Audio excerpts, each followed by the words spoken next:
Can Sabo uphold the reputation of Lucy in this tournament? Sabo! So this chapter was, again, another setup chapter, setting up the fight to come, and it was kind of giving a little bit of context about the characters, giving more details, and just kind of progressing slightly forward with certain events as well. For starters, I don't know what the fuck those chumps were thinking they were doing, trying to come back in and, you know, attack Rebecca, like, oh, we won a second chance. Like, bro, you blew it, you lost, get the fuck up out of here. And we learn a little bit more about Diamante in this one, which is interesting, because going into the fight, we kind of already know a little bit about him, and he kind of revealed it, which kind of shows in a certain sense that he is a little bit confident, because for you to reveal your ability and what fruit, you know, what devil fruit you have, then that means that you kind of have some confidence that you can beat everyone around you, because you're about to go into the final round of this tournament, and you're just telling everyone outright, yeah, I ate the flutter fruit, so he must be confident that he can fuck this shit up. And the flutter fruit is interesting, so basically, in a sense, he can turn any material he wants into like a fluttering material, so even though he has like the steel cape on, he can make it so that it's like wavy and kind of just like fluttering and stuff like that. And it also seems he can control it as well, because he turned like that sword into like what looked like an animal, and it attacked them or whatever. So it's kind of interesting as devil fruit. I'm curious as to what extent can he do this. Could he just like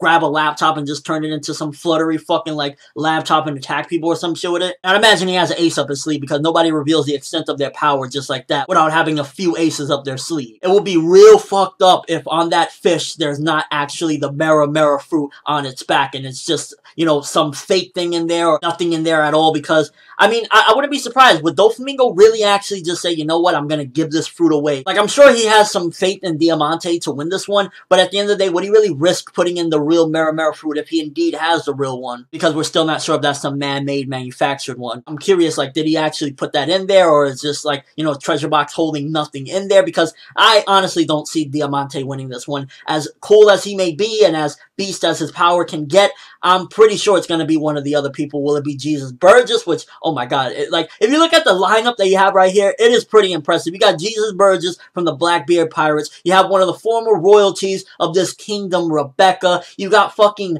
people think it's Luffy, but it's actually Sabo. You got Sabo in there. You have, like, just this beast-ass lineup. Not to forget Bartolomeo. And I was hoping that shit would have started going down in this chapter, but I guess we're gonna have to wait till next week, because, like, I'm just really hyped to see shit go down. I mean, at the end of the day, we got a little bit of, like, the fish jumping in there, and I guess the ultimate goal is to get the Mera fruit from the back of that fish, and I'm curious, so even if you defeat everyone, if you haven't gotten the fruit from the back of that fish or whatever, I guess you haven't won necessarily, because the whole point of this round is to steal the Mera fruit, which is interesting, because in a sense, all they have to do is, like, all of them gang up, grab the fish, get the Mera fruit, and then go for a battle, which would, I guess, be more easier, but I doubt any of them will team up. I mean, first of all, Jesus Burgess, he's from the Blackbeard Pirates. He's not going to say, yeah, man, let's grab the fish first, then we'll fight later. And not only that, they some slimy motherfuckers. Like, one of them in an instant will, you know, betray the other one, especially, like, Burgess or Diamante or something like that. Though, to be fair, we're not 100% sure about how Diamante is. Well, we know maybe Diamante might have some honor and pride. Either way, Oda, you teasing motherfucker, you could have given us at least a little bit, but still, nonetheless, it's like, I'm really excited for this one. Although last week I felt it was a bit unnecessary showing Luffy and them invading into the castle, this one,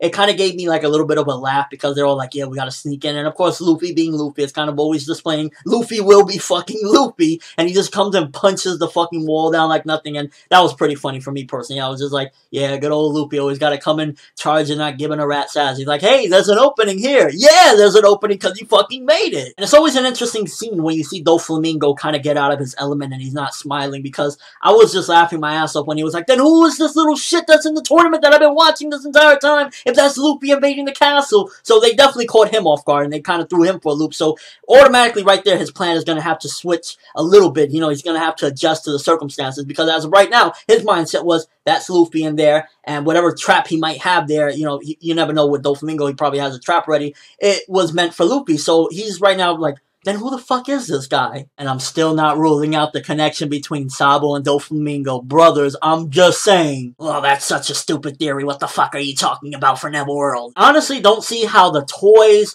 and, you know, just all these people, the gnomes, everybody is going to get through there with the old man in there. He's one of the executives as well. It's like, he's strong as shit. Obviously, Doflamingo put one of his key players there, so how the hell they're going to get through there, I don't know. It's going to be one hell of a, you know, trouble, because at the end of the day, this old man is actually proving formidable. He's fucking everyone up around him. Very well played, Doflamingo. And then at the end of the chapter, we get the stone wall titan. Pica coming in, like, blended in with the fucking wall, and he was just looking like a mixture of a perfect Susanoo wall, brick, stone, titan, fucking ready to rip shit up. Once again, setting up for what seems to be a promising battle, although, I mean, at the end of the day, you got Luffy and Zoro there. Like, how much chances does Pica have? No offense, I'm sure Pica is beast as hell, but, like, you got Luffy and Zoro. I mean, at the end of the day, Violet probably won't be too much help, but you got Luffy and Zoro, bro. Like, come on. He might put up a fight, but at the end of the day, they're gonna fuck his shit up. Motherfucker's gonna be like Humpty Dumpty. They're just gonna break him apart. And he's gonna be like, oh, my body. And nonetheless, this was a pretty damn good setup chapter for some good fights to come as well. And it seems as though that's the case with today between Bleach and One Piece. No Naruto. It's both of them were setup chapters for some interesting fights. Although this one added definitely more content. You had a bunch of different things going around. And just overall for a setup, I felt as though it was very good. Which, you know, I'm not the biggest fan of setups, but when you're doing a good job with like a variety of content just all around,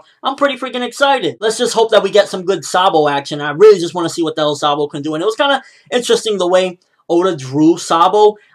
If I'm correct, didn't Sabo, like, maybe I was just his baby teeth or whatever, so I guess maybe he would have grown another one, because, like, when you see a close-up of his face and you see, like, his teeth, if I'm correct, he was missing one of his front teeth. Yes, similar to me. ForneverWorld Sabo! Well, when we get the close-up, you see that he has pretty much what seemingly is all his teeth, unless, like, maybe I was mistaken, it was, like, someone, like, a tooth further away that he was missing or whatever, because it was a close-up of him, so kind of making me think, could that actually not be Sabo? At this point, it would be fucking ridiculous. I'm just saying. But as a whole, I gotta give this one 8 out of 10. Very good setup chapter. I mean, you just had a wide variety of setups going around. You got Luffy, Zoro, and Violet versus Pica. You have this old motherfucker, Lao G, going up against the fucking gnomes and the toys and all this shit. Is like, god damn. And not to mention the final round of the tournament, which I just want to see Sabo going in. And I'm like, we got a very good cast right there for the finals. You got one of Doflamingo's people, Diamante, which is pretty much the champion of this tournament. You got Jesus Burgess from the Blackbeard motherfucking Pirates. Need I say more? You got one of the upcoming new rookies that is beast as hell, Bartolomeo. You got Sabo, which people think is Lucy, which a lot of people think is Luffy. And then you got former royalty Rebecca going in. I know a lot of people are seemingly not liking her. I personally think Rebecca is pretty awesome and an interesting character, and if at some given point Oda does add her to the crew, Rebecca's not gonna be one of the crew. You better stop that. I'd be all for it. I mean, at the end of the day, I think there's a lot more formidable foes to win this one. Like, I just don't see Rebecca defeating Jesus Burgess unless, like, everyone else defeats him and then she, I don't know, ones up the last person. Like, I'm hoping in the end Sabo comes out, because if this is his introductory place where he's gonna come in, then it would be beast to see him win this tournament and get Ace's Devil Fruit. But we just gotta wait and see. But let me know what you guys think. First of all, who is going to win this final round and win the Mera Fruit? Do you think that the Mera Fruit is even inside of that little chest on top of the fish, or is Doflamingo pulling the strings in a bad way once again? Also, Pica, does he look more like a stone wall titan or a wall-shaped Susanoo perfect shit? I like to go with Titan more. That's kind of more beast. Just overall thoughts of the chapter. Again, I felt as though this was a very good setup with a lot of content, wide variety, good transitions between each scene, and just overall getting me more excited to see how these fights go down. Oda, don't tease. Next week, let's go in. But that's all I have for this review. Thanks for watching. Hope you enjoy. Thumbs up if you can't wait to see some of these battles go in, because right now I'm just like, yes, this is that One Piece greatness right here. I'm ForneverWorld, and as always, people, have an awesome day.